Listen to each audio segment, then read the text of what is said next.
CM Manohar Lal ने सरस मेले में विदेशी युवतियों का डांस क्या देखा, विपक्ष के निशाने पर ही आ गए। इसी मामले में आम आदमी पार्टी के राज्यसभा सांसद और हरियाणा के प्रभारी ने सीएम मनोहर लाल पर कटाक्ष करते हुए कहा कि प्रदेश में बेरोजगारी, महंगाई, गुंडागर्दी, भ्रष्टाचार चरम पर है और सीएम साहब रशियन युवतियों के डांस का लुत्फ उठा रहे हैं। दरअसल बीती रात 14 अप्रैल को मुख्यमंत्री मनोहर लाल गुरुग्राम के सरस मेले में शिरकत करने पहुंचे थे और यहीं पर रशिया से आई कलाकारों ने हरियाणवी गानों पर डांस किया था। सूत्रों की माने तो इस डांस को लेकर मुख्यमंत्री मनोहर बेहद नाराज भी हुए थे और अधिकारियों को इसके आयोजन को लेकर कड़ी फटकार भी लगाई थी। वहीं सुशील गुप्ता रुके नहीं, बल्कि 14 अप्रैल को गुरुग्राम के भाजपा कार्यालय के उद्घाटन मामले पर बोलते हुए कहा कि भाजपा ने नोटबंदी में भी यही सब किया था। दिल्ली में भी स्कूल की जमीन पर आलीशान कार्यालय बनाया गया था और इस पर वो बोले कि बात फिर दूर तलक जाएगी। वहीं उप मुख्यमंत्री दुष्यंत चौटाला, एक विधायक, एक पेंशन के बयान पर एक हरियाणा प्रभारी सुशील गुप्ता की माने तो जल्द दिल्ली में भी विधायक एक पेंशन को लेकर कानून बनाएंगे और इसके लिए आम आदमी पार्टी वचनबद्ध है। गुरुग्राम से संजय खन्ना की रिपोर्ट। जी क्या कहेंगे सर, ट्वीट के बाद हड़कंप है हरियाणा की राजनीति। जिस प्रदेश के 26% लोग बेरोजगार हों, 18 से 28 वर्ष के 80% युवक बेरोजगार हों, जिस प्रदेश के ऊपर 2,03,000 करोड़ रुपये का कर्जा हो, जिस प्रदेश के किसान कर्ज के बोझ के नीचे दब के आत्महत्या करने के लिए मजबूर हो, जिस प्रदेश की महिलाएं 6 बजे के बाद घर से निकलती हुई डरती हों, उस प्रदेश का मुख्यमंत्री विदेशी युवतियों को बुला के डांस देखे, ये कहीं शोभा नहीं देता। नहीं, वो कह रहे थे कि हरियाणवी नृत्य पे, गानों के ऊपर वो डांस मतलब हरियाणवी नृत्यों पे आप विदेशी लड़कियों को नचाएंगे, मुख्यमंत्री उसका मजा लेंगे और युवक बेरोजगार घूमते रहेंगे, ये कैसी कहानी है। शिक्षा व्यवस्था देखें आप, एक एक विदेशी युवती को मंगाने के लिए कई कई हज़ार रुपये लगते हैं। स्कूलों में बच्चों के लिए डेस्क नहीं है, बच्चे ज़मीन पे बैठ रहे हैं, शौचालय नहीं है। बेचारी लड़कियां कैसे विद्यालय के अंदर जाएंगे जब शौचालय की व्यवस्था नहीं है। इस व्यवस्था को पहले बनाना पड़ेगा, इस प्रदेश की शिक्षा व्यवस्था को देखना पड़ेगा।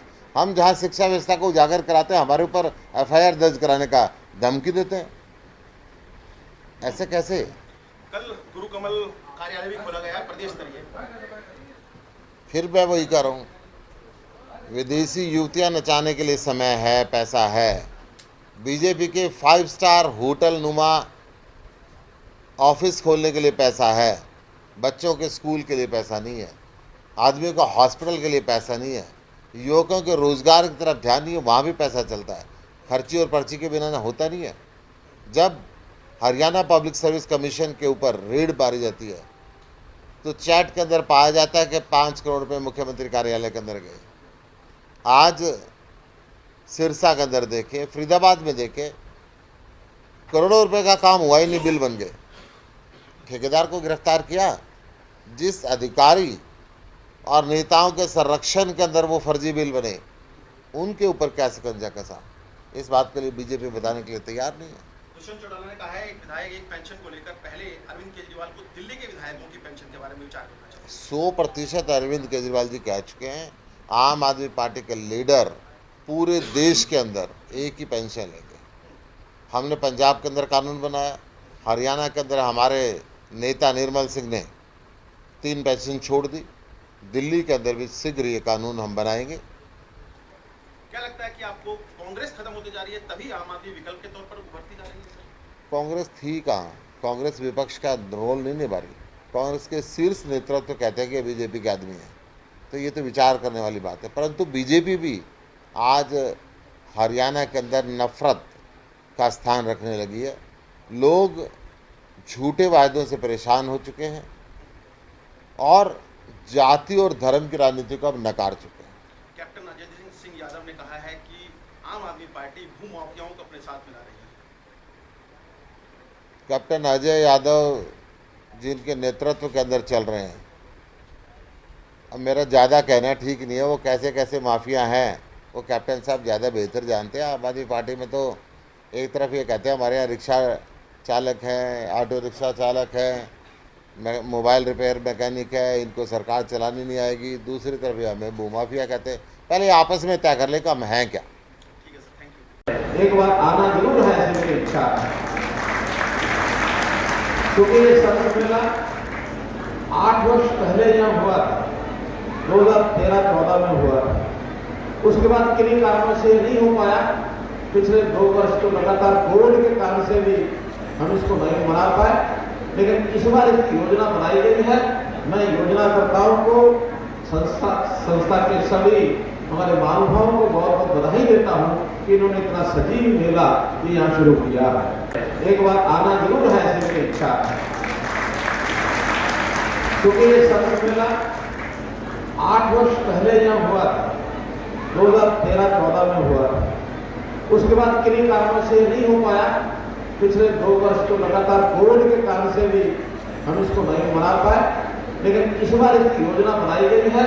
मैं योजनाकर्ताओं को, संस्था के सभी हमारे महानुभावों को बहुत बहुत बधाई देता हूँ कि इन्होंने इतना सजीव मेला ये यहाँ शुरू किया है।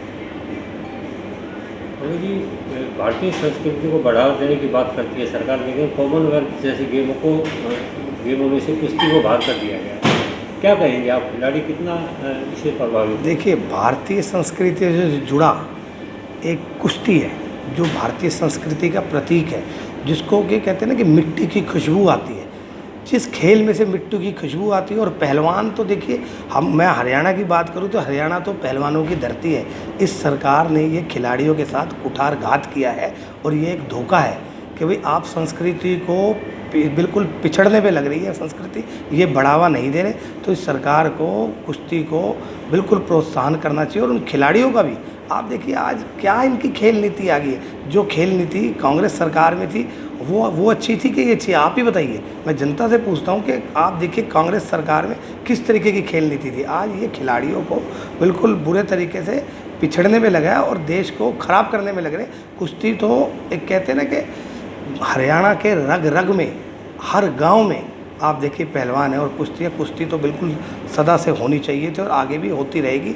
अगर सरकार नहीं चाहेगी तब भी आज देखिए कुश्ती के आप देखिए कंपटीशन हो रहे, क्योंकि लोगों के अंदर बसता है। पहलवान जो है हमारे हरियाणा की पहचान है, तो सरकार को संस्कृति के साथ खिलवाड़ नहीं करना चाहिए। पहले जो खेल कोटा ख़त्म किया सरकार ने, और अब इसकी पैरवी ना करके कॉमनवेल्थ गेमों से इसको बाहर करवा दिया। देखिए, सरकार एक स्लो पॉइजन का काम करने जा रही है। धीरे धीरे सब कुछ अपनी संस्कृति को ख़त्म करें, सिर्फ दिखावा कर रहे हैं। हर चीज़ का दिखावा है इस सरकार में, और इन लोगों के साथ छलावा हो रहा है। आज लोग अपने आप को ठगा सा महसूस कर रहे हैं। इनकी खेल नीति, ना तो इनकी कोई नीयत है और ना नीति है। ये नीयत और नीति दोनों में इनकी खोट है। तो इस सरकार को आने वाले समय में जनता मुंह तोड़ जवाब देगी, और कांग्रेस की सरकार दोबारा बन जाएगी। अभी जो सरस मेला चल रहा है, इसमें रूसी कलाकारों से हरियाणवी संस्कृति के गीत प्रस्तुत करवाए जी। क्या मानते हैं कि हरियाणा में कलाकारों की कमी है, या देखिए, रिझाने के लिए काम किया? देखिए, ये सिर्फ और सिर्फ रिझाने के लिए काम किया गया, नहीं तो हरियाणवी संस्कृति और हमारे हरियाणा के आप देखिए कलाकारों का तो कोई मुकाबला ही नहीं है। आज पूरे विश्व में डंका बजता है हरियाणवी कलाकारों का। और आप देखिए सरकार हमारे को एक तरह से हरियाणा की बेइज्जती हो रही है, इसमें इनका अपमान हो रहा है हमारे कलाकारों का। ये सिर्फ उनको रिझाने के लिए इस तरीके के प्रोपोगंडा है इनका ये करने का, जो कि सरासर गलत है। हरियाणवी इन सब चीज़ों को समझ रहा है, और आने वाले वक्त में इन सब चीज़ों का इनसे हिसाब लिया जाएगा।